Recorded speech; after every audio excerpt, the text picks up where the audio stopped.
오늘 더불어민주당 혁신위원회가 꼼수 탈당 방지 방안을 담은 혁신안을 발표했습니다. 어떤 내용인지 혁신위원이시죠? 이해식 의원을 모시고 말씀 듣겠습니다. 의원님 어서 오십시오. 네, 안녕하세요. 네, 진 작가님과 김 네, 소장님 안녕하세요. 인사 안녕하세요. 나눠주십시오. 안녕하세요. 자, 혁신위의 현역 의원이 적으신데 네, 활동하신 지 한 달 되신 거죠? 네, 그렇습니다. 예, 의원님 소열할까요? 이제 지난 혁신위 활동을 좀 평가하신다면. 뭐 대여 투쟁 전선에서 당력을 하나로 모아가지고 예. 싸워도 모자랄 판에 음, 당내에서 돈봉투 사건이나 음. 고인 사건 같은 것들이 터져가지고 국민들이 또 상당히 많이 실망을 하셨잖아요. 예, 또 총선도 얼마 남지 않았고, 그래서 이걸 돌파하기 위해서는 상당히 좀 강한 처방을 해야 되겠다. 예. 이렇게 하고 만든 것이 쇄신의총을 통한 혁신이죠. 예, 그래서 혁신위원장이 이제 김은경 위원장이 됐는데 예. 당내 인사를 좀 최소화해라. 그렇게 해서 원래 국회의원도 뭐 안 받는 게 좋겠다. 그러다가 이제 한 명 정도 하자. 예. 그러다가 한 명 더 하셨죠. 예, 한 명 황 더 의원님 해서 하셨죠? 황 의원. 예, 예. 그리고 이제 원래는 뭐 그 외부 의원들도 좀 줄이려고 그랬어요. 근데 황 의원이 좀 들어오시고 또 울산 그 시당 위원장 이선호 위원장이 들어오면서 예. 외부 의원도 또 늘었습니다. 그래서 전체 11명으로 지금 하고 있는데 뭐 여러 가지 외부 평가가 있습니다만은 그런 대로 잘 왔다. 이렇게 생각을 하고 또 혁신위가 당내 어떤 개혁에 지금 중심에 서 있다. 저는 그렇게 평가하고 싶습니다. 네. 예. 많이 어려운 가운데 또 최선을 다하고 계시다라는 말씀이신 것 같습니다. 이제 오늘 혁신위에서 2호 혁신안을 냈는데 이제 네. 꼼수 탈당 방지를 골자로 한 혁신안입니다. 구체적인 내용을 좀 설명해 주실까요? 네, 꼼수 탈당은 좀 부적절하고 이게 이제 탈당 꼬리 자르기. 탈당 꼬리 자르기. 탈당 꼬리 자르기. 탈당에서 이제 꼬리 자르기. 예, 그 뭐 민형배 의원 그 탈당을 놓고 꼼수 탈당이다. 뭐 예. 그런 얘기가 많았는데 예. 어떤 비비 사건이 터지고 나서 이렇게 탈당을 먼저 하잖아요. 예. 그래서 그것은 이제 당이 꼬리 자르기 하는 거 아니냐 이런 이제 비판이 있는 건데 예. 이제 그와 관련해서 당이 확실하게 좀 책임을 져야 된다.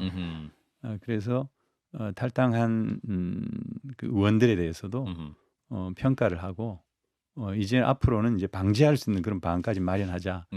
그렇게 해서 오늘 이제 여러 가지 방안들을 발표를 했습니다. 탈당이 굉장히 생각보다 어렵지 않다고 하던데 그럼 탈당한 다음에 복당을 어렵게 하는 방식으로 이제 뭐 그렇죠. 복당을 제재하는 건데 근데 탈당도 사실은 매우 어렵습니다. 아, 그런가요? 왜냐하면 탈당하는 것 자체가 정치 생명이 거의 뭐 끝난다라고 미래를 봤을 때 예. 볼 수 있는 거기 때문에 어떤 면에서는 의원들은 또 탈당을 잘 안 하려고 하죠. 그래서 당이 권유해서 탈당을 하게 되는 경우도 많습니다. 그런데 그 김원걸 의원을 다시 복당시켰어요. 네. 그럼 어떻게 된 겁니까? 뭐 한편으로는 뭐 꼼수 탈당 방지를 하겠다라고 하면서 이분이 옛날에 그 부동산 문제 때문에 그렇습니다. 당을 나갔던 이분은 이런 분들을 왜 다시 받아들였죠? 김원걸 의원이 이제 그 뭐 탈당을 하게 된 계기는 결국 예. 그 부동산 문제, 예. 다주택 문제 이런 것들이었고 또 재산 등록을 이렇게 허위로 한 부분에 대해서도 이제 사법적인 판단까지 내려졌단 말이에요. 예. 근데 이제 벌금 80만 원을 받았고 그래서 공선법상 이제 80만 원이면 이제 의원직이 유지되는 것이고 100만 원이 안 되니까. 네, 예. 그리고 이제 탈당할 때에 그런 재산 관계를 다 처분을 했습니다. 그래서 예. 1주택으로 정리를 했고 그리고 지금 이제 동교동 자택은 이제 저택은 김대중 기념관으로 또 내놓고 있기 때문에 예. 이제 그런 점들을 봐서 이 복당을 하겠다라고 그렇게 요청하고 있는 상황에서 예. 이전에 그 탈당할 때의 그런 원인 이것이 어느 정도는 그 해소된 상태에서 당이 이제 수용을 한 것이죠. 그렇군요. 그럼 결국은 뭐 꼼수 탈당을 한다 하더라도 나중에 뭐 해소됐습니다 그 원인이라고 하면서 다시 받아들일 수도 있다는 얘기죠.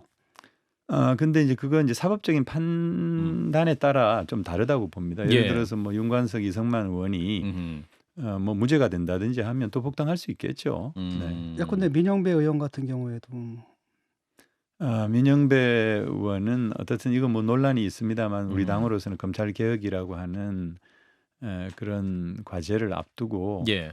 한편으로는 또 민영배 의원이 헌신한 측면도 있고 또 당에서 그걸 또 권유한 측면도 있기 때문에 예. 당에서 책임진다라고 하는 차원에서 복당을 수용한 것이죠. 근데 말씀 듣고 보니까 꼼수 탈당 방지를 뭐 어떻게 하겠다는 건지 하겠다는 건지 잘 모르겠네요. 예. 그러니까 이제 그 상시 감찰 제도를 음. 또 도입을 했는데, 예. 그러니까 지금 현재 감찰은 당 대표가 이제 지시를 해야만 예. 감찰을 하거든요. 예. 이번에 돈봉투 사건이나 코인 사건을 보면은 음. 뭐 조사를 하기도 전에 사실 예. 탈당을 했잖아요. 예, 예. 그리고 조사 시점도 매우 늦었고, 그리고 이게 아무래도 수사를 통해서 밝혀져야 되는 부분이다라고 예. 판단을 하고 사실 당의 자체적인 조사는 하지는 않았습니다. 근데 비판이 좀 있었죠. 이제 그런 차원에서 혁신위는 앞으로 선출직 공직자나 당직자가 어떤 비위가 생겼을 때는 당이 확실하게 이 감찰을 해야 되고, 예. 또 사건이 터져서 감찰하는 게 아니라 상시적으로 감찰하고, 또 자산 감찰이라 그래가지고 재산 관계가 어떻게 되는지, 선출직 공직자가 되고 난 이후에 자산이 얼마나 늘었는지, 변동사항이 어떻게 예. 되는지 이런 것도 그러면 상시적으로 감찰한다. 김남국 의원 같은 경우에는 김남국 의원 같은 게 돌아오겠다라고 나갔거든요. 네. 이분이 그러니까 뭐 경우에 따라서는 다시 받아들일 수도 있는 거죠. 근데 이제 그것도 역시 이제 사법적인 판결을 받아봐야 될 텐데, 예. 지금 현재 이 윤리특위 자문위원회가 예. 제명을 권고하지 않았습니까? 예.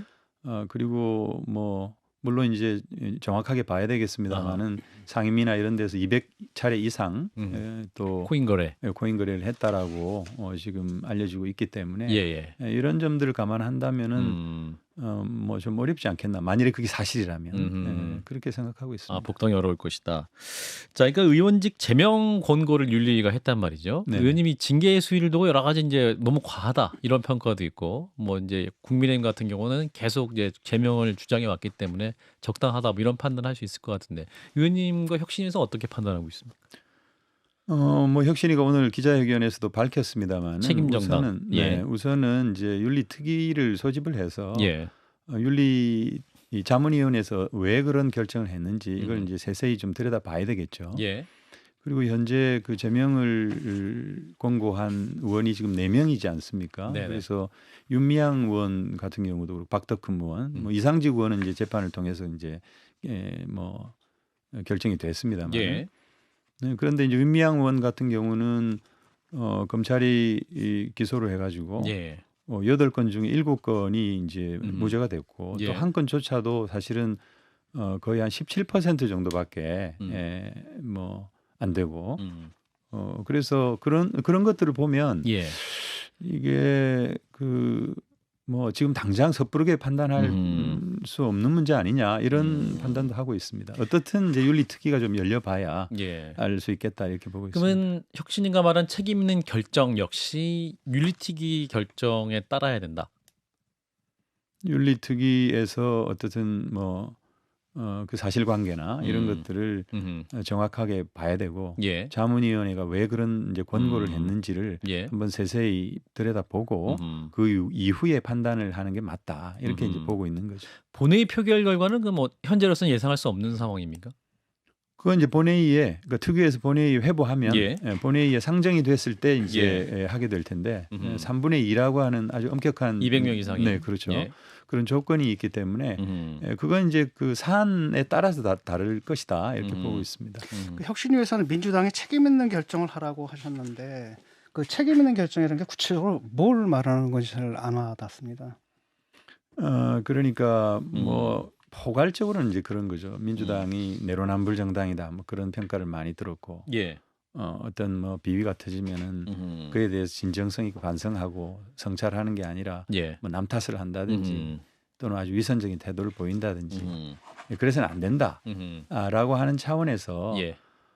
이제 최근 요 사건에 국한을 시켜서 또 보면 자체적인 조사를 하지 않았잖아요. 감찰도 그렇죠. 하지 않았고 예. 자체적인 조사를 해야 한다라고 이제 당 내외적인 요구들이 또 있었는데, 예. 물론 이제 그때 당시에 상황은 물론 있었습니다. 그러나 이제 이런 것을 혁신위는 어쨌거나 자체 조사를 좀 하고 뭐 과단성 있는 조치를 할 필요가 있었는데 예. 좀 시기도 놓쳤고 또 그걸 아예 하지도 못했다라고 하는 차원에서 그 점은 좀 바로 잡아야 된다. 예. 이런 면에서 이제 책임 있는 그런 정당의 모습을 확립해야 된다. 이렇게 이제 얘기한 것이죠. 그러니까 당에서 가결을 당론으로 뭐 정할 필요가 있을까요? 혁신이 그래서 이제 생각은 혁신이가 두 가지를 요구를 했는데 예. 불체포 권리 내려놓는 것과 예. 관련해서 불체포 일단은 특권 이제 포기. 서약서를 제출하라. 그다음에 당론 가결을 음흠. 해라. 예. 뭐 그런 얘기인데 사실 그 안에 대해서 이제 최고위원회에서 네. 상당히 빠르게 당론 부결을 하지 않겠다. 이렇게 이제 답을 했습니다. 예. 그래서 이것과 관련해서 혁신위가 사실은 수용한 것이죠. 수용한 것이고요. 그리고 서약서를 제출하는 거 그거는 공교롭게도 그 제안을 하기 직전에 국민의힘 의원들이 서약서를 제출해가지고 퍼포먼스를 했어요. 예. 그러다 김기현 대표 보니까 같이 이게 하자고. 뭐, 예. 그래서 국민의힘한테 이게 말려든 거 아니냐. 그리고 이게 우리 따라하는 거냐, 자존심 상한다. 뭐 그런 것들이 있었기 때문에 우리는 의총에서 총의를 모으는 방식으로 어차피 이게 정책 선언이기 때문에 왜냐하면 뭐 내려놓겠다 해도 헌법 44조가 그냥 무의로 되는 게 아니지 않습니까? 이제 그렇기 때문에 결국은 이런 의총에서 총의를 모으는 것을 결정을 했다. 제 질문은 그게 아니라 이제 김남국 김남국 의원 제명안이 이제 국회로 넘어올 경우에 네네. 민주당에서 그 제명안에 찬성 가결을 당론으로 정할 것인가라는 것이었는데.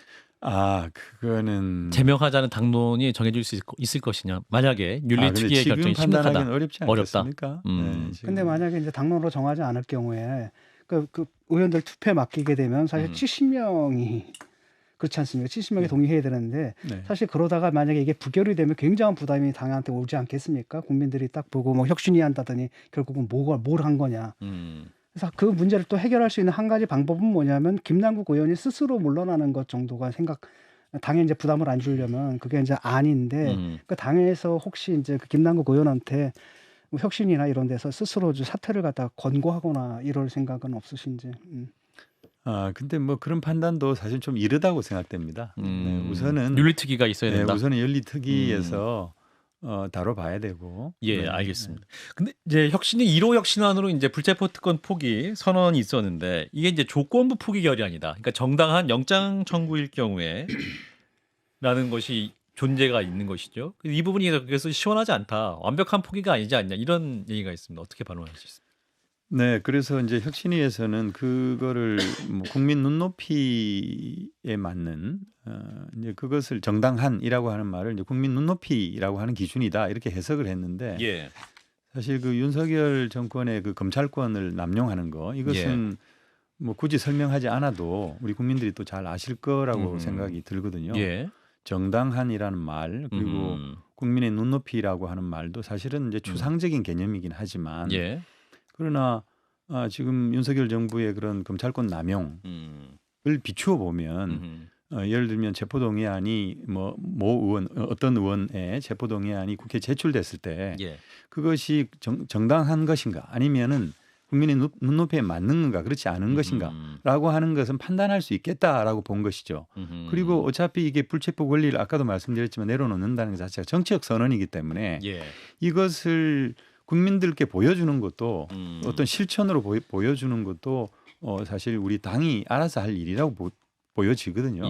그래서 우리가 의총에서 총의를 모으고 이런 마당에 뭐 그야말로 그걸 이렇게 회피한다든지 피해간다든지 그렇게 하면 오히려 더 큰 그런 역풍이 불지 않겠습니까? 그래서 김종민 의원 같은 경우는 이러한 정당한 영장 청구라는 것도 사족이었다 사실은 이거 말할 필요가 없었던 것 저도 같은데. 개인적으로 그렇게 생각했습니다. 왜 그 토를 다느냐. 그렇죠. 그랬는데 사실 이제 의원들이 생각하기에는 또 이제 일각에 이런 얘기도 있죠. 헌법 44조 자체를 부정하는 거 아니냐. 그거 자체가 오히려 반헌법적인 생각 아니냐라고 주장하는 사람들도 있고 또 의원들 중에서는 나는 동의 못하겠다라고 하는 분들도 있어서 사실은 이제 그 동의 못하겠다라고 하는 그 이유가 뭐냐면은 지금과 같이 윤석열 정부가 이 검찰권을 휘둘러 가지고 야당을 이렇게 탄압하는 이런 상황에서 우리의 권리를 포기할 수 있느냐. 그리고 상당한 그 당원들이 또 그렇게 또 얘기를 하고 있기도 하고. 그래서 이제 이 정당한이란 말을 이제 붙이게 된 거죠. 그 헌법에 위배되질 않죠. 스스로 내려놓는다는 건데. 그러니까 이제 정치적 그렇죠. 선언이 정치적 이 때문에 선언이고 그거는 정치적 헌법에 선언이기 위배되지 때문에 않고 두 번째는 뭐냐면 바로 그게 사실은 방탄국회 논리였거든요. 왜 방탄을 했느냐라고 해서 윤석열 검찰 독재 이것 때문이다라는 게 그들의 논리였고 국민들이 거기 보고 반감을 가진 거고 국민들의 눈높이라는 건 간단하거든요. 국회의원들이 비리 혐의로 걸렸을 때 그냥 국민하고 다른 국민들 우리와 똑같이 그냥 법원에 가서 판단을 받아봐라. 이게 국민 눈높이거든요. 그렇습니다. 근데 네. 거기다 뭘 자꾸 또 뭘 붙이는지. 그래서 한 가지 묻고 싶은 게 노웅래, 이재명, 윤관석, 이성만 이 의원 중에서 부당한 영장 청구가 있었습니까? 정당한 영장 청구가 있었나요? 예, 그걸 뭐 이렇게 딱 집어서 얘기한다는 게 좀 그렇고요. 예. 어쨌거나 우리 당이 말씀하신 것처럼 음. 이런 그 불체포 권리를 뭐 좀 남용한 측면, 그러니까 연속적인 부결을 했지 않습니까? 예. 그 우리 당의 그런 논리나 우리 당의 어떤 주장이 어떻든지 예. 그걸 다 떠나서 국민들이 보기에는 좀 과하다 이런 판단을 하셨을 것이고 또 우리 당이 뭐 대표를 비롯해서 불체포 권리를 내려놔야 된다라고 하는 주장을 또 줄기차게 해왔기 때문에 예. 이제 그런 측면에서 이번에 그런 총의를 모으게 됐다 이렇게 말씀드립니다. 예. 그러니까 이제 계속 논란이 되는 이 정당한 영장. 이제 한동훈 장관은 이거 정당한 건지 판사가 판단하는 건데 자꾸 이게 범죄 혐의자가 속한 정당이 판단하는 것이냐 이렇게 또 꼬집고 있는 이런 상황인데 이거 계속 좀 추가적으로 논란이 되지 않을까요, 의원님? 뭐 저희들이 어떻게 하느냐에 따라 달려 있다 이렇게 봅니다. 예, 알겠습니다. 그 이화영 전 경기도 평화부지사 얘기도 지금 나오지 않습니까? 당에서는 네. 지금 어떻게 봅니까? 이것 때문에 지지율 굉장히 많이 떨어진 것 같은데. 예. 근데 이제 그 뭐 이화영 전 평화부지사. 예, 전평화부지사 제가 알기로는 최근에 이제 이빨이 3개나 빠졌다고 하더라고요. 아, 옥중에서. 예, 그 부인이 이제 단원서도 제출을 하고 뭐 했습니다만은 예. 그 부인의 얘기에 따르면 결국 이재명 대표를 구속하기 위해서 남편을 억지로 구속한 거 아니냐 이렇게 판단하고 있고 예. 또 뭐 부인은 물론이고 이제 저 아들이라든가 그리고 또 후원자 또 지인들 이렇게 뭐 탈탈 털어가지고 굉장히 그 괴롭히고 또 본인도 독방에 이제 10개월 동안 가둬가지고 매일 불러서 뭐 특별한 일이 없는데도 이렇게 뭐 불러서 괴롭히는 그런 일종의 반인권적인 수사를 계속해 왔고 예. 그런 상황에서 60이 넘은 그 이화영 전 부지사가 저 검찰의 어떤 그런 회유에 못 이겨 가지고 일부 검찰의 논리에 부합하는 증언을 했을 수도 있겠다라고 예. 하는 판단을 할 수 있는 거죠. 그런데 제가 보니까 오늘 또 자필 서신을 공개를 했어요. 이화영 전 지사가. 가족을 예. 통해서 그래서 최근에 신문에 보도된 것은 다 사실이 오보고 아니다. 사실이 아니고 자기는 필리핀에서 김성태 씨와 그리고 그 국제회의에 참여한 북한 측 인사하고 만나는 과정에서 예. 경기지사의 그 방북을 좀 힘써달라라고 하는 그런 어떤 가벼운 투의 얘기를 한 것뿐인데 예. 그걸 가지고 그 이 공공한 처지에 있는 김성태 씨를 악용을 해서 이 30억에 달하는 그런 대북 송금이라고 하는 사건을 예. 검찰이 지금 조작하고 있는 것이다. 물론 이제 그렇게 워딩을 직접 쓰지는 않았습니다만 그런 예. 맥락으로 읽히는 그런 그 자필 서신을 공개를 했죠. 그래서 제가 보기에는 뭐 검찰이 저는 뭐 소환이나 뭐 이런 걸 통해서 괴롭힐 수 있을지는 몰라도 결국은 뭐 영장 청구도 저는 못할 것이다 이렇게 보고 있습니다. 영장 청구라면 이재명 대표에 대한 영장 청구를 그렇죠. 말씀하십니까? 네. 그러면 이재명 대표가 밝힌 입장, 검찰이 자꾸 정치를 하고 있다. 또 신작 수술이 나온 걸 보니 정권의 지지율이 많이 떨어진 것 같다. 이 말씀에도 공감하시는 거군요. 그래서 이제 결국은 지금 현재 그 윤석열 대통령이 그 뭐 윤석열 대통령의 국정 실패라 그럴까요? 예. 우리 외교 차원에서 김건희 여사의 그런 뭐 명품 쇼핑 논란이라든지 양평 서울 간 고속도로의 그런 처갓당 관련된 논란. 문제라든지 또 최근 그 수해로 인해서 고통받고 있는 국민들 뭐 그런 뭐 상황이나 이런 예. 것하고는 아랑곳도 없이 뭐 이렇게 그 기간을 연장을 해서 우크라이나를 방문을 했다든지 예. 또 뭐 충북지사의 그런 뭐 망언이라든지 뭐 이런 것들을 좀 덮으려고 하는 정치적 의도가 담겨 있는 게 아니냐 이렇게 보는 시각도 있더라고요. 예. 저는 뭐 일리가 있다고 봅니다만은 어쨌거나 저는 그런 것들이 성공하지 못할 것이다. 이렇게 보고 있습니다. 예, 또 김종민 의원이 이제 혁신위원들 발언에 대해서 또 좀 지적을 한 바 있습니다. 그러니까 이제 김은경 위원장이 그 초선 의원들에 대해서 네. 어떤 코로나 학력 저하 세대랑 유사한 측면이 있다. 해서 좀 굉장히 부적절하다라는 말씀을 하셨는데 의원님은 또 직접 그 김은경 위원장의 발언 혹시 들으신 바가 있으십니까? 제가 이제 그 자리에 참석은 하지는 않았습니다. 아, 참석 안 하셨습니까? 네. 예. 뭐 초선 의원들의 모임을 제가 이제 좀 추선을 했습니다. 예. 초선 의원을 만나게 해달라 그래서 그래서 우리 더불어민주당 초선 의원 모임, 뭐 줄여서 더민초라고 이렇게 예. 약칭으로 부르고 있는데 그 대표를 그 윤영덕 의원이 맡고 있고 예. 운영위원이 뭐 한 15분 정도 되는데 예. 그중에 일정이 되는 의원들 한 8분이 참석을 했었습니다. 예, 한 30초 남았어요. 예. 네. 근데 이제 뭐 아무래도 이제 좀 그 대화가 잘 안 되고 좀 답답함을 느낀 것을 그런 표현을 이제 한 것인데 예. 그래서 김은경 위원장이 유감을 표명한 것으로 제가 알고 있습니다. 예, 부적절했다.